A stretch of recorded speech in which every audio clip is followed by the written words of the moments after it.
Nobody has the right to kill an innocent person, especially for political reasons.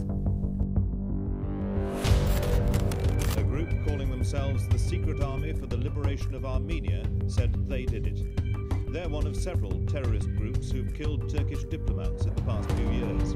Terrorists which operated throughout Europe and North America. L'armée secrète arménienne menace à nouveau la France. Dans un deuxième message à l'agence France-Presse de Téhéran, l'ASALA annonce... Three men calling themselves Armenian revolutionaries stormed the Turkish embassy. And revolver shots, pow, pow, pow, pow, pow, pow, pow, pow, like that.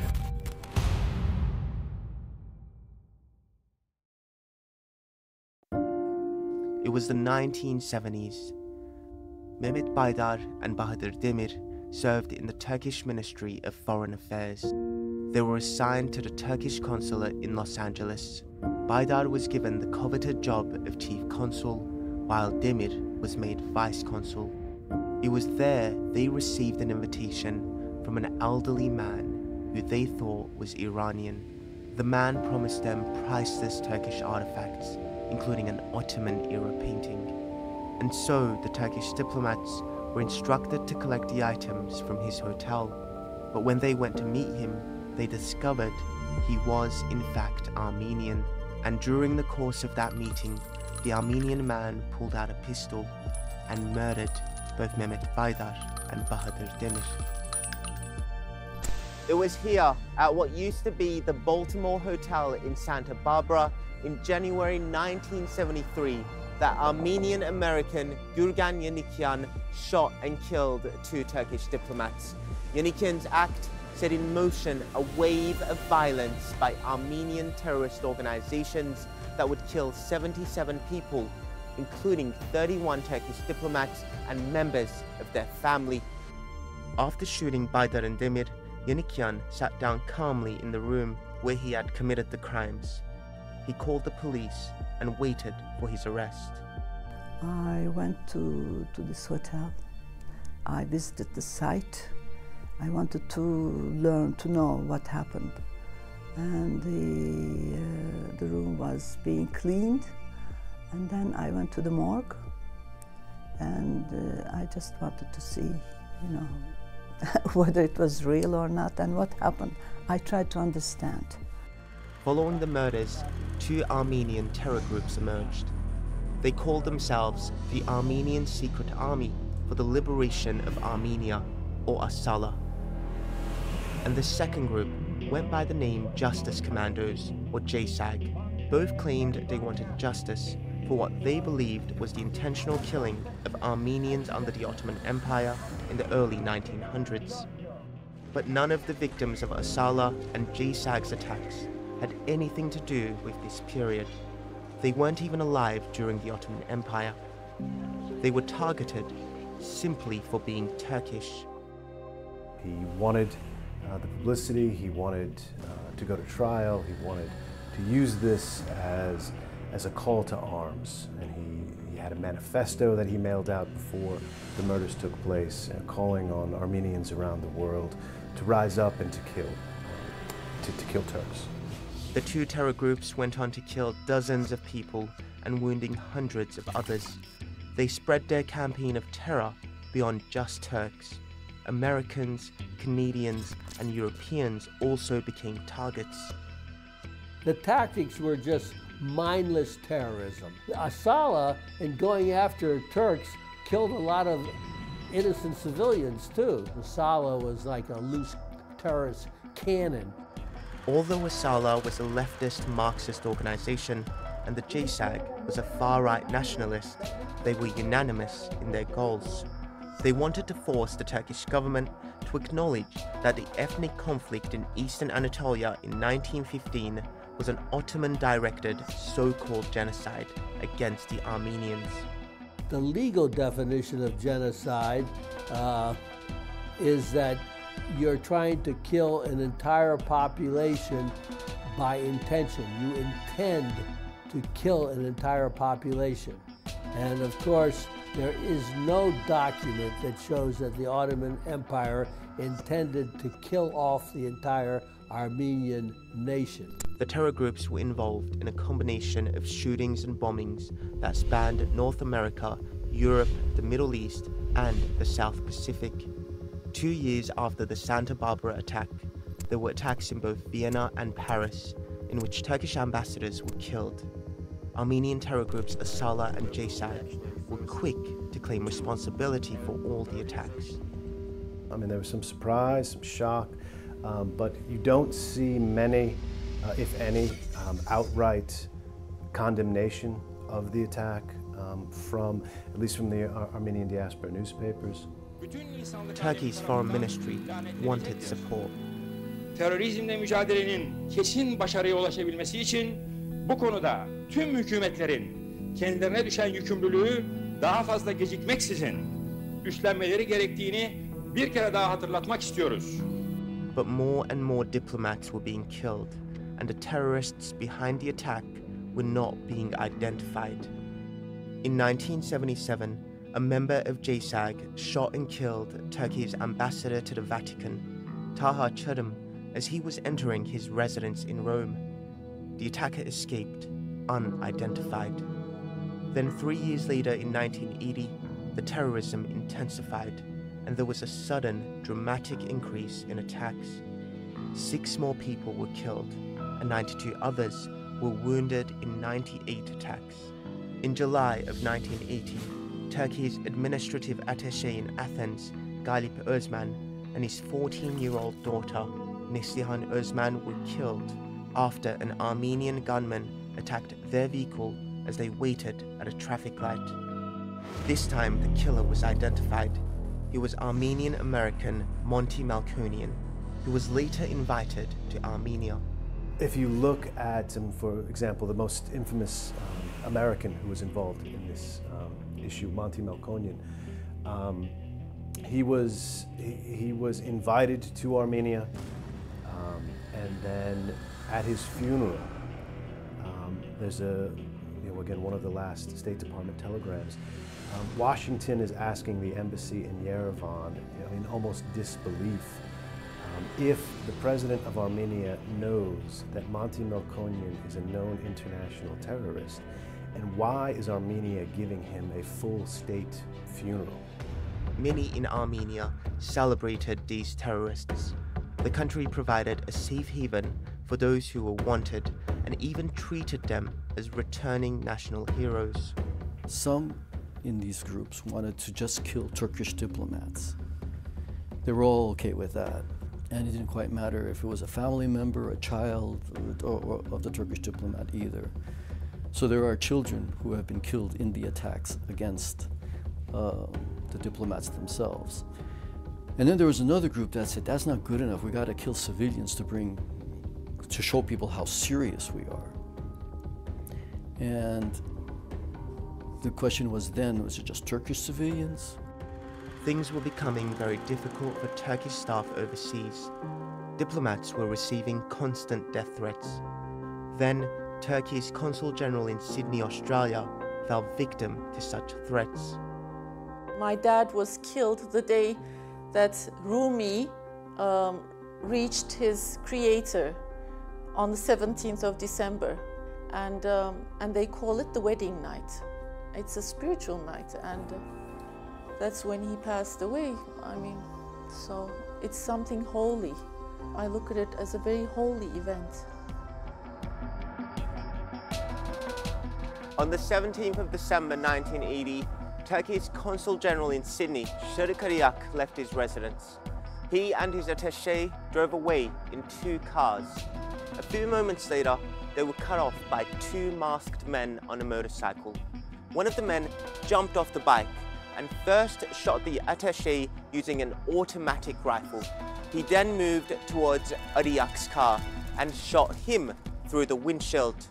None of the men have ever been identified or indicted. I do have memories.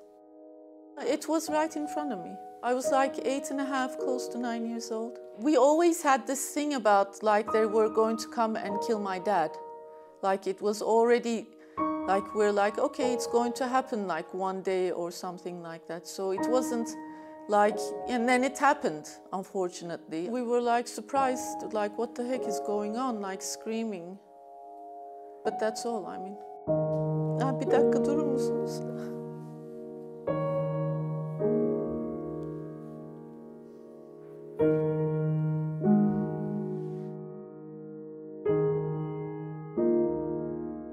JCAG immediately claimed responsibility. The operation in Australia was done by Armenian revolutionaries. The attackers escaped, and they have never been found. It also makes a statement. Killing a diplomat shuts down international relations. I mean, diplomats are supposed to be protected wherever they are. Odiak had been a diplomat in Paris until 1975. Turkey's foreign ministry had believed Australia was a safer option for him and his family. Does that person do all the terrorists when they kill someone, if they're still alive, when they go to bed, are they in peace? His death was the first politically motivated murder in the state of New South Wales. We've been following the case since then, and we have been expressing the Australian authorities on every occasion our expectation for this heinous terrorist attack to be reinvestigated in all its dimensions and all perpetrators to be brought to the justice. The police say there simply weren't any leads and no suspects were found, but records suggest otherwise. Whilst there was a number of persons of interest identified, no firm suspects were identified that led to charging.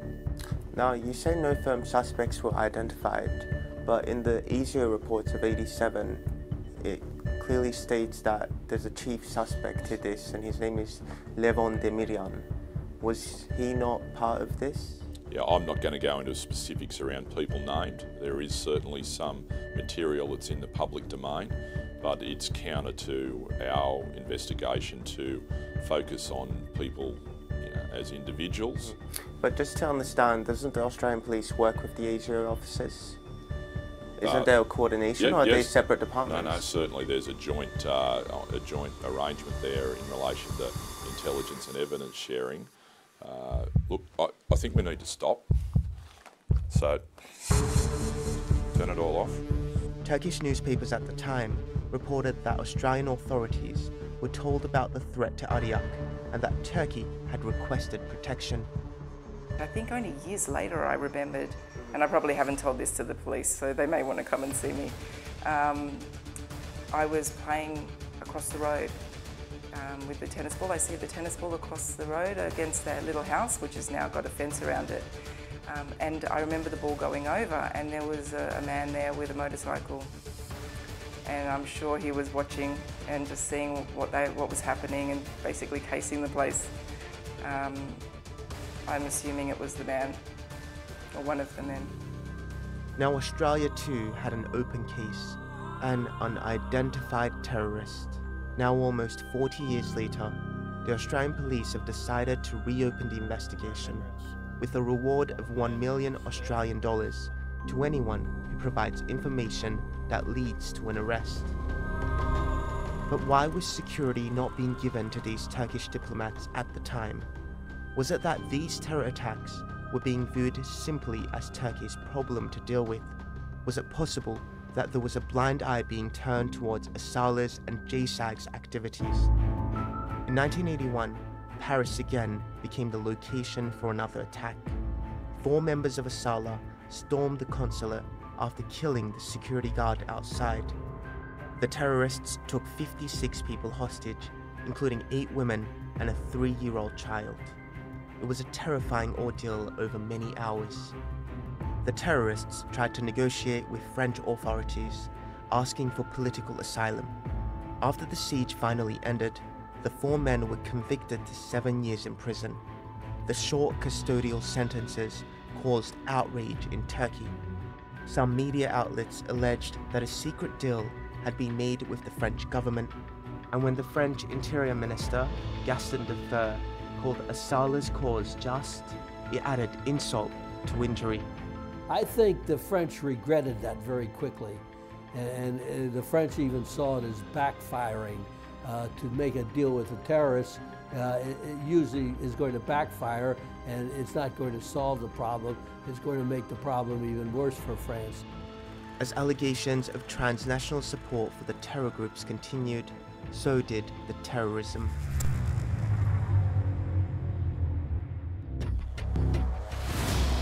Nearly 40 years ago, in West Los Angeles, Turkey's Consul General Kemal Erkan was driving to work. He stopped here at this intersection. It was just before 10 a.m. As he sat alone in his car, two men began shooting at him. He was hit 14 times. The attackers were Harry Susunyan and Kriko Saliba, both US citizens of Armenian descent. In 1984, 2 years after the attack, Susunyan was arrested and sentenced to life without parole. But Kriko Saliba disappeared and has never been traced. Evidence was presented to a jury, and the jury ultimately convicted Mr. Susunyan of first-degree murder with the special allegation, called a special circumstance, of killing during, for the purpose of using national origin and political ethnicity, basically killing a Turkish diplomat for that reason. Susunyan was sentenced to life imprisonment. In an appeal, Susunyan's special circumstance of killing because of national origin was removed by this appeals court. That allowed him to agree to a lighter sentence of 25 years to life, again, which has allowed him to apply for parole. In August 1982, ASALA attacked again. This time it was Ankara-Esenboğa airport. They detonated a bomb in the middle of a crowded area.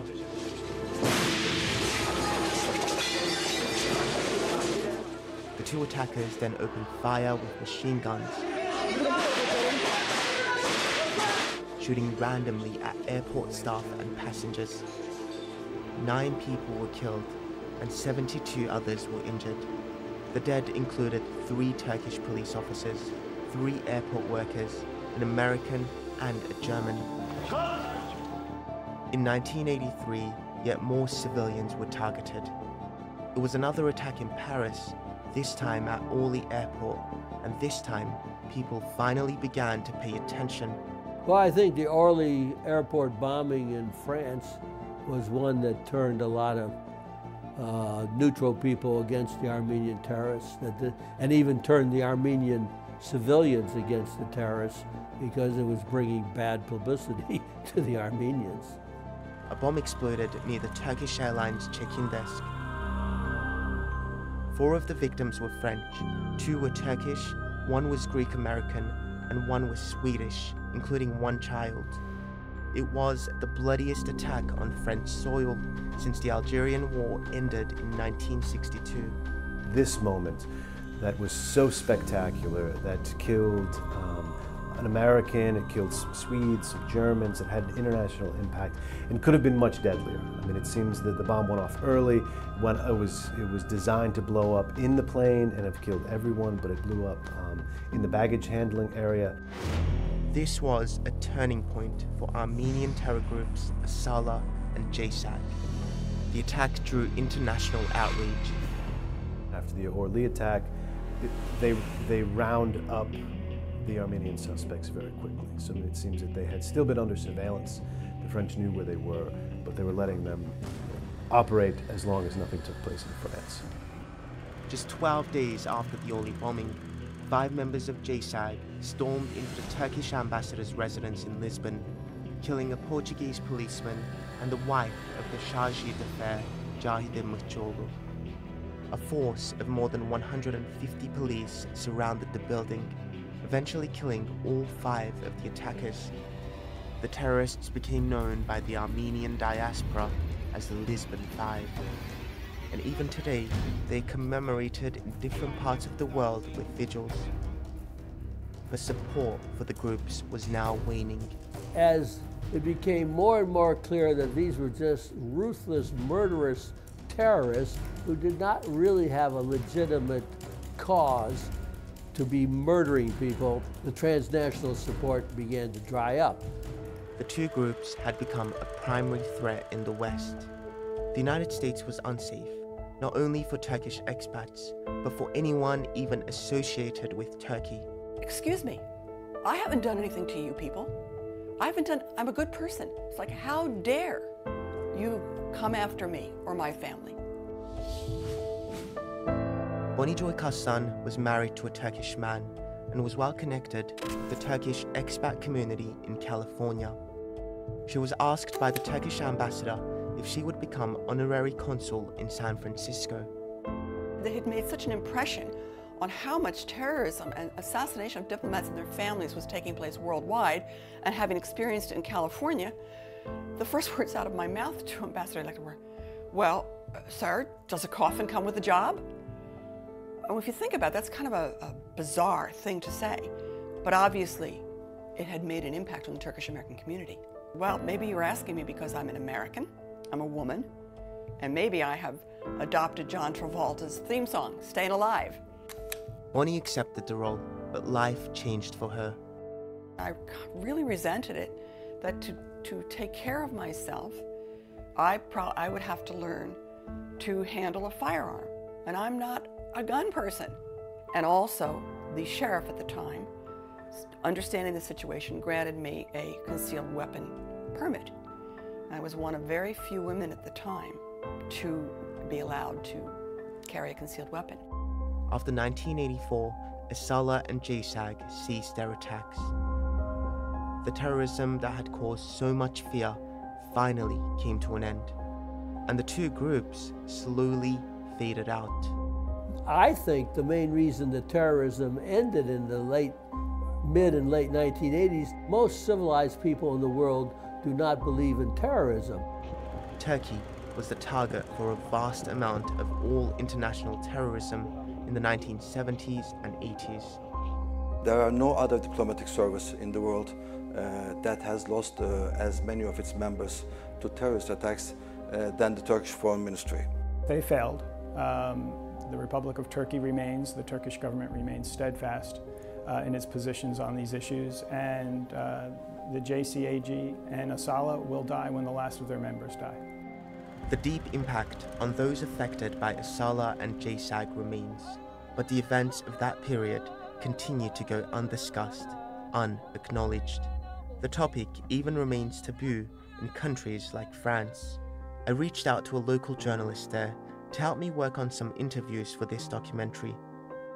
After a few weeks, the journalist responded saying she was unable to talk to me as she would be vilified for denying genocide. She explained that there is still too much hatred around this subject to even have a proper discussion. The journalist also says she was threatened by a French academic with links to Armenia. The reign of terror by these Armenian groups has left so many unanswered questions, many cases that cannot be closed, terrorists who have not been brought to justice, and families of victims who have no closure as a result. These attacks are still not being talked about, and it's an issue that is shrouded by the ongoing tensions between Armenia and Turkey. But those killed and injured by ASALA and WJCAG were not part of a political or religious dispute.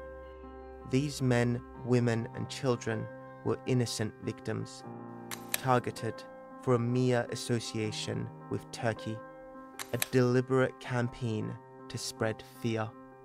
How do you think it reflects on your life today, what you've witnessed and lived through back then? Now that I'm doing this particular program with you, doesn't mean I won't be reflecting going, I wonder what, if any, fallout will there be? You know, that's an impact. If I say, oh, it's a documentary and it is in English, I wonder what impact there might be. Will there be some negative fallout?